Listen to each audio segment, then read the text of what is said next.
We've got some news. In addition to confirmation about the layoffs at Cryptic Studios, we also found out something a bit more surprising that due to a restructuring, Cryptic will be moving under Deca Games, or alongside them anyway. It wasn't completely clear. Now, if you've never heard of Deca Games, well, you're in good company because I hadn't heard of them either. They're basically a publishing company that acts like a nursing home for free-to-play games that are past their prime, allowing the servers to stay on to milk what little bit of money is left for as long as possible. Now, at first glance, when you take a look at their website, Stowe seems like it doesn't belong. It's obviously leagues ahead in terms of quality and content than any of the other trashy, ugly, microtransaction, loot box filled mobile games that Deca peddles in. But once you start thinking about the business aspect a little bit more, it starts to make a lot more sense. I'm going to go ahead and read two quotes to you. One is taken from a video about Star Trek Online, and the other is taken from a video about Realm of the Mad God, which is, for lack of a better term, Deca's flagship game. It's the one they seem to be most associated with, and the one which is the most prominent on their website. Quote number one. I mean, they're mostly concerned with squeezing every penny out of the whales that they know will pay. They make people slaves by almost always having an event going. The client is still riddled with issues. Servers are pretty garbage. They barely do anything about cheaters. Exploits that pop up can take them days to address. Why should I even waste time playing this game at this point? If it weren't for a few friends that still play, I wouldn't ever log in. I think the game's in a pretty bad state, but they don't feel like they have to change anything much because there isn't really a similar game out there to compete with them. End quote. And now here's the other comment. You reap what you sow. I stopped spending money in this game a long time ago when I saw the pay-to-win arriving and how obvious that it would become the focus, turning the game into a cash grab machine. Whales are the problem and the symptom of everything wrong with the gaming industry. Not personally against the person who made the post, just the mentality to blindly support something without rightfully demanding quality in exchange for your hard-earned money, and I know mine is hard-earned, end quote. Now, you might have been able to tell which is which, but do they really sound like they're that much different? Do they sound like radically different comments about radically different games that have different problems? I mean, not really. I can't tell much of a difference.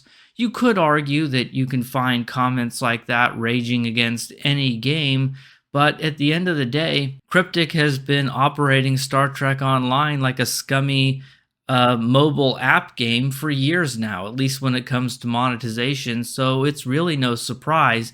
And when it comes to the business side of things, it does fit right in. Let's talk about some of the ramifications. The good news is that because Deca specializes in keeping aging free-to-play games online, it almost certainly means Star Trek Online isn't going to shut the servers anytime soon, so you should still be able to log in for years to come and enjoy all of your purchases. It does, however, mean, at least with the layoffs, that production is probably going to slow down. Now, it is true that most of the confirmed layoffs don't really affect people actively working on Star Trek Online.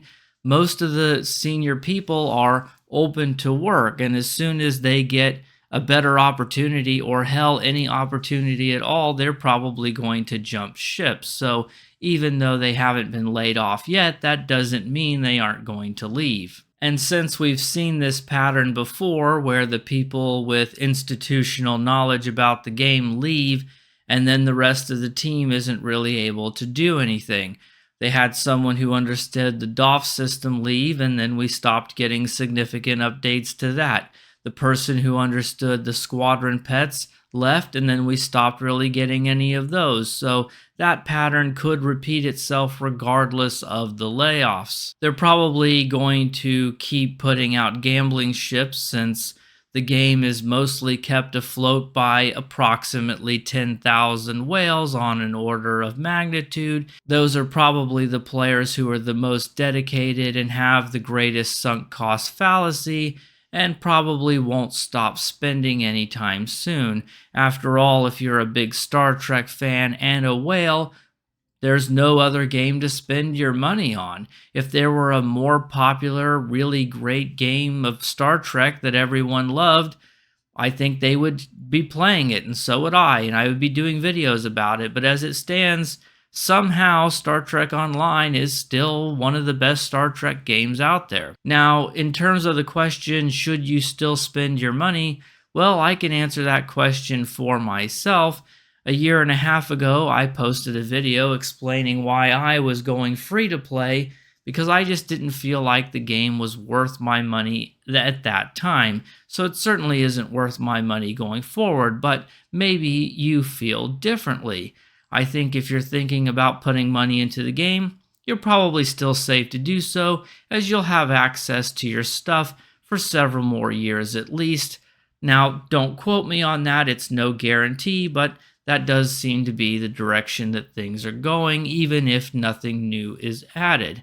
What about new ships? They could certainly cut out the C-store ships and the event ships if all they care about are the whales, and that's what the majority of the player base would end up acquiring. But for me personally, 2.5 years ago, I put out a video on ship fatigue, where I talked about how there were so many ships in the game already that, frankly, new ones really weren't all that exciting.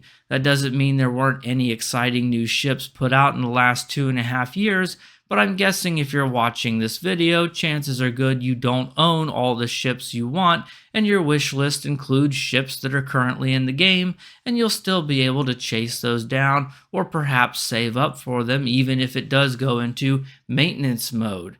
And frankly, at this point, who could even tell? If the sun disappeared tomorrow, it would take 8 minutes to reach us. If they stopped working on the game tomorrow, how long before anybody even notices? The content was already coming in a drip feed, and frankly, since victory is life, I feel like it's been substandard anyway.